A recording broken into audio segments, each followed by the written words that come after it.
ନମସ୍କାର, ଆସନ୍ତୁ ଆରମ୍ଭ କରିବା ଆଜିର ଏହି ସୁନ୍ଦର ଭିଡ଼ିଓଟି। ଓଡ଼ିଆ କ୍ୟାଲେଣ୍ଡର ଅପ୍ରେଲ ମାସ 2026ରେ ପାଳନ କରାଯିବା ପର୍ବପର୍ବାଣି ବିଷୟରେ ଆସନ୍ତୁ ଜାଣିବା ଏହି ଭିଡ଼ିଓ ମାଧ୍ୟମରେ। ଜୟ ଜଗନ୍ନାଥ। 1 ତାରିଖ ବୁଧବାର ଉତ୍କଳ ଦିବସ, ବିଷ୍ମ ଦମନକ, ପୂର୍ଣ୍ଣିମାର ଚନ୍ଦ୍ର ଉପବାସ ଓ ପୂଜା।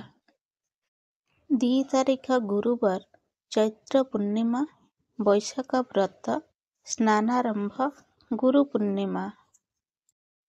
3 ତାରିଖ ଶୁକ୍ରବାର ପ୍ରତିପଦ, ଗୁଡ୍ ଫ୍ରାଇଡେ।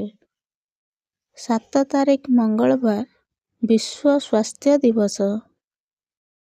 10 ତାରିଖ ଶୁକ୍ରବାର ଶରଣ ଆରମ୍ଭ।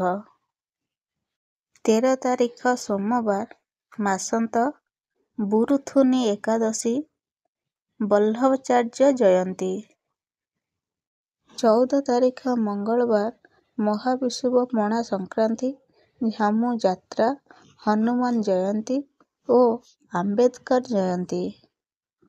15 ତାରିଖ ବୁଧବାର ଶରଣ ଶେଷ। 16 ତାରିଖ ଗୁରୁବାର ଶିବପାଶ ବେଢ଼ା, ଅମାବାସ୍ୟାର ନିଶା ପାଳନ, ଚତୁର୍ଦ୍ଦଶୀ। 17 ତାରିଖ ଶୁକ୍ରବାର ରୁକ୍ମଣୀ ଅମାବାସ୍ୟା। 18 ତାରିଖ ଶନିବାର ଦ୍ୱିତୀୟା ଚନ୍ଦ୍ର ଦର୍ଶନ ଓ ପୂଜା।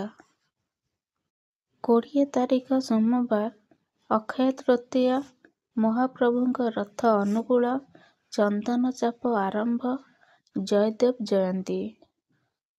21 ତାରିଖ ମଙ୍ଗଳବାର ଆଦି ଶଙ୍କରାଚାର୍ଯ୍ୟ ଜୟନ୍ତୀ, ନୀଳାଦ୍ରି ମହୋଦୟାଷ୍ଟମୀ। 25 ତାରିଖ ଶନିବାର ସୀତା ନବମୀ।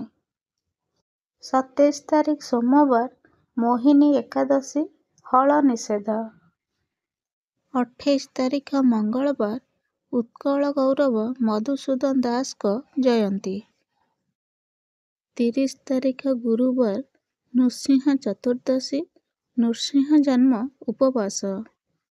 ଆଜି ପାଇଁ ଭିଡ଼ିଓଟି ଏତିକି। ପୁଣି ଦେଖା ହେବ ଆଉ ଗୋଟେ ସୁନ୍ଦର ଭିଡ଼ିଓରେ। ଥ୍ୟାଙ୍କ୍ସ ଫର ୱାଚିଂ।